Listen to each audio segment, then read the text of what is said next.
guys? Yun, magandang hapon. Patungo tayo ngayon sa East Avenue para kuhanin yung order natin. So, ang bagong setup natin ngayon is UL Ultralight. Yun, mag-ultralight gaming tayo. So, naalala ko tuloy yung mentor ko, si Ka Eddie.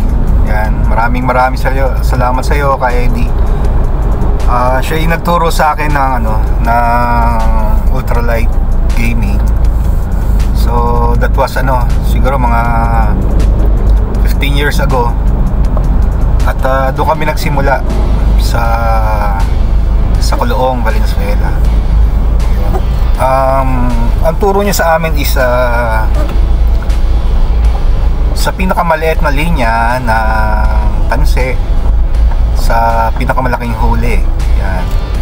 Yan ang kanyang sa amin. Yan ang kanyang panuntunan noong mga panahon na yon.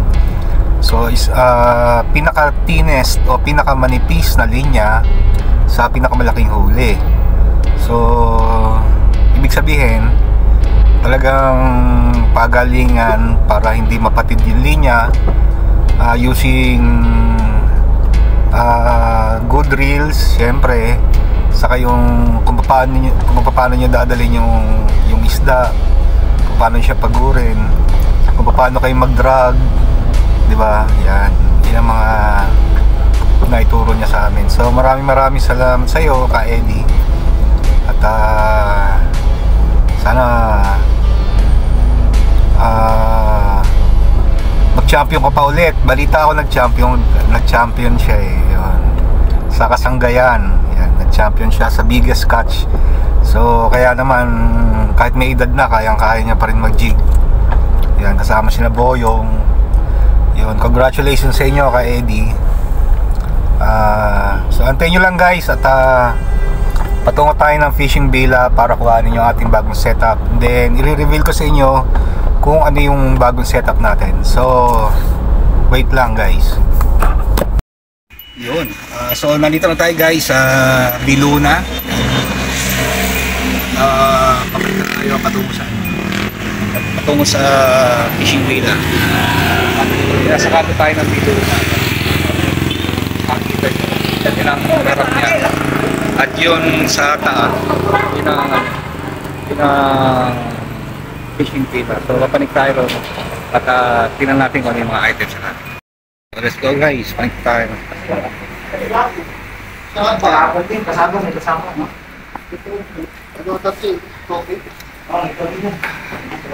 Bali, nasa second floor siya. Yan, sa may number 24 Biluna Street, Quezon City. Yan. Second floor. So katabi niya yung Don C. Yan. Tapos harap na emission testing. Yun, yung uni oil, makikita niya. Pag natin yung uni oil sa emission testing. Yun, tapat ng gray. So ito na yung fishing villa. Yan. At pasok tayo. Yun, no? Bungad pa lang. Ang dami ng rods. Cinder, hi naman tayo sa mga viewers natin dyan. Hi guys. Punta lang kayo dito. Pasya. Hello. Yeah. Kuya Vic. Hi. Ayun. Ba't yun? Yeah, si Kuya Vic. Pagkapunta kayo dito, hanap nyo lang si Cinder sa si Kuya Vic. So pasok nyo, yan, makikita nyo na yung mga rods. Napakadami. Major Craft, Shimano, Daiwa. Yun. Ako, fanatic ako ng Daiwa. Kaya Daiwa yung kukunin natin, no? So, pero meron na rin tayong Major Craft na kinuha. At pagka mga heavy use, yun ang ginagamit natin. So, sa mga reels, yan, meron silang Shimano, Sedona, Next Save, yan, Osea, Jiggle. Ang dami, makapamili talaga kayo ng Tapos mga lures, sobrang dami ng lures yan. Yan, mamili lang kayo kung ano gusto nyo items saka tatak. Pagdami.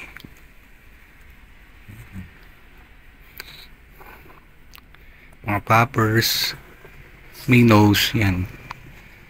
Mga floating, suspending, tapos mga sinking, yan. Marami rin silang mga jigs na iba-ibang klase, iba-ibang kulay. Yan, may mga fluorescent, may mga pangmalakasan, mga malakihan, yan. Floaters, yan, marami rin floaters. Huwag pala tayo na isa. Huwag tayo na isang laptop. Yan. Ay, naku.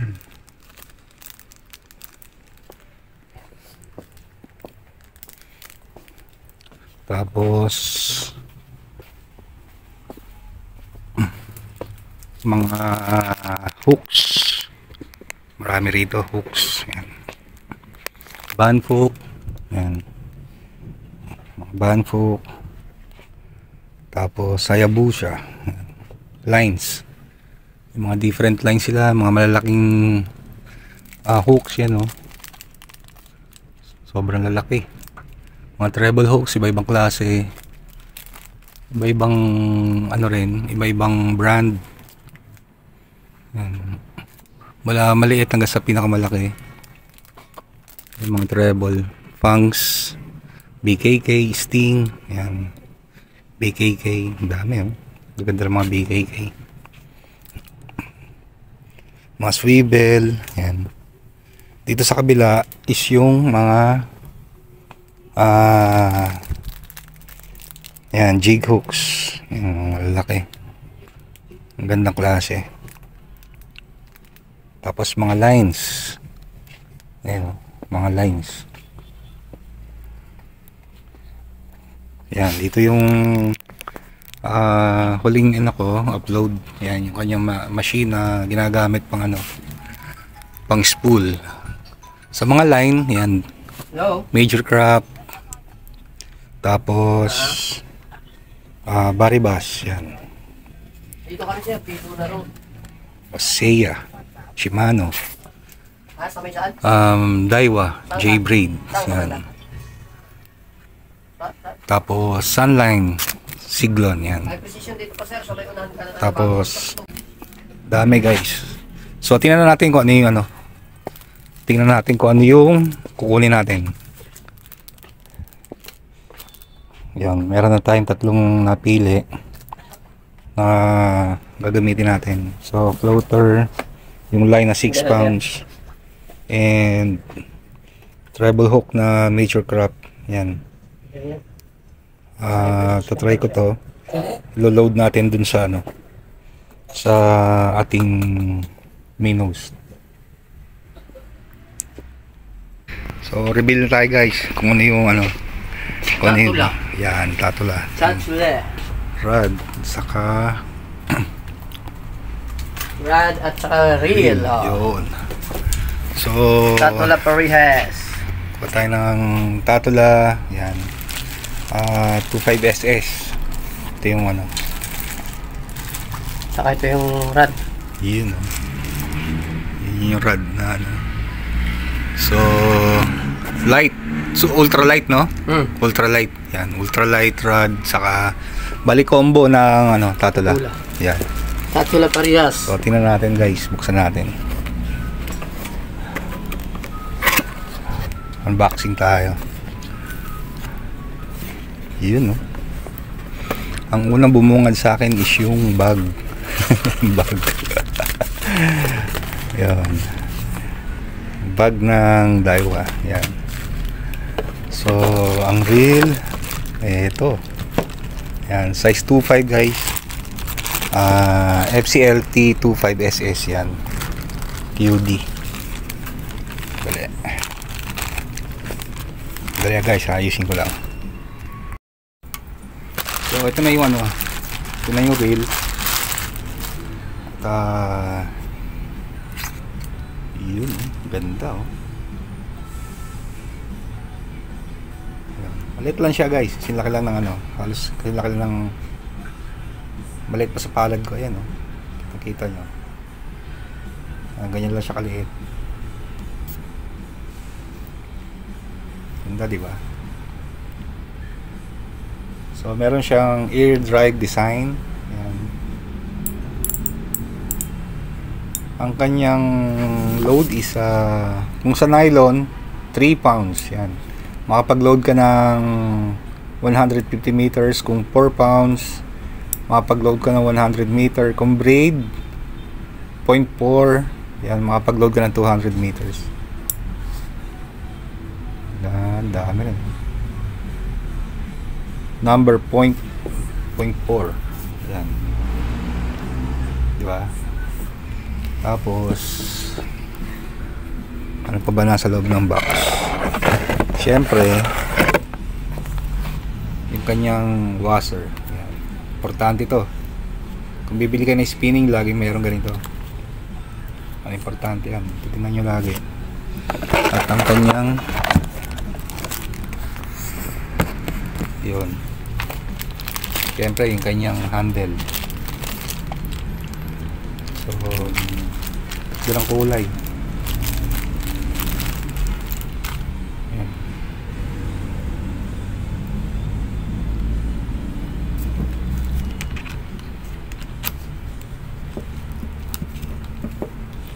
Hinihim ko na yan, Der. Yung ano, yung kay Relio. Ha? Hinihim ko na si ano, inipinorward ko na yung tracking. Super smooth guys. Ganda.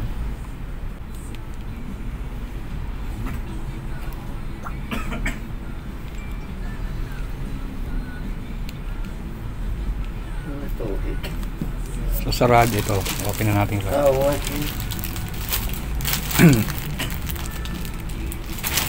So wala kibig ha? Sige.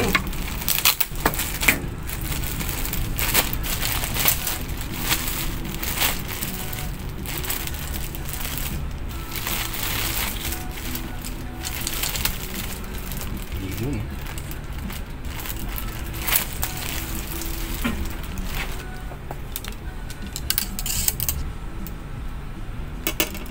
So ultralight siya guys. Yan.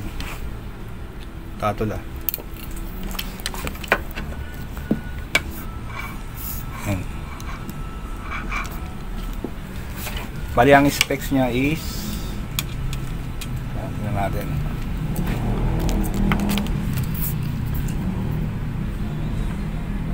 Yun, bali ano to? Tatula XT702 ULXS. And UL ultralight. Sa lure, meron siyang 164 hanggang 18 ohms. 0.45 hanggang 3.5 grams. Yan. Sa line, bali 2 to 4 pounds. 1 hanggang 2 kilogram. So 4 pounds lang pala siya.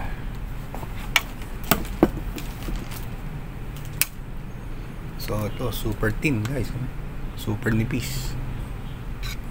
And halos gating-ting lang. Halos kasing laki ng ting-ting. Ganda ng pagkakagawa niya. Solid. Solid siya.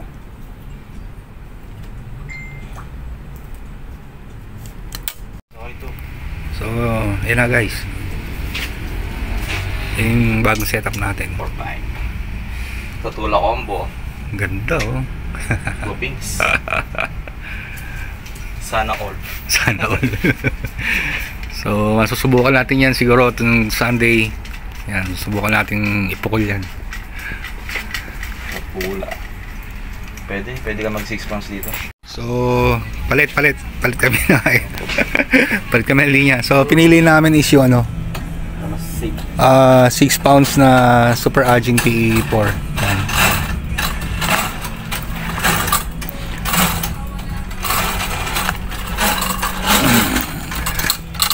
Okay. Tingnan ng pad.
Yun, load na guys. May ano kasi ito eh, yung ano niya, may kanal. Makikita mo yung ano to, yung line keeper. Dapat sakto lang sa line keeper. Yun o. Parang may kanal siya. Tsaka machine spool siya, so aangat. Aangat pa yun, di ba? Yes!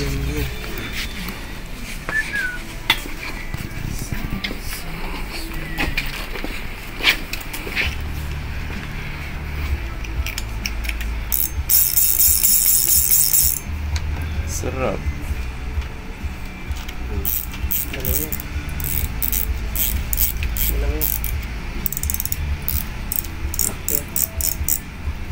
Go. Iyon, oh. Okay. So guys, maraming salamat sa inyo. Kung meron man kayong gustong bilhin, punta lang kayo rito sa Fishing Villa. Yan, located siya sa second floor, number 24, Bilunan Street, Quezon City. Yan, hanapin nyo lang si Kay Big at si Cinder kung gusto nyo bumili ng item. So, yan, napakaraming mapagpipilian ng mga gamit dito. Paano ipapabalik natin? Bayaran ko na lang. Madali rin kausap yung mga tao dito. So, salamat sa lahat ng mga nanood. Bye-bye.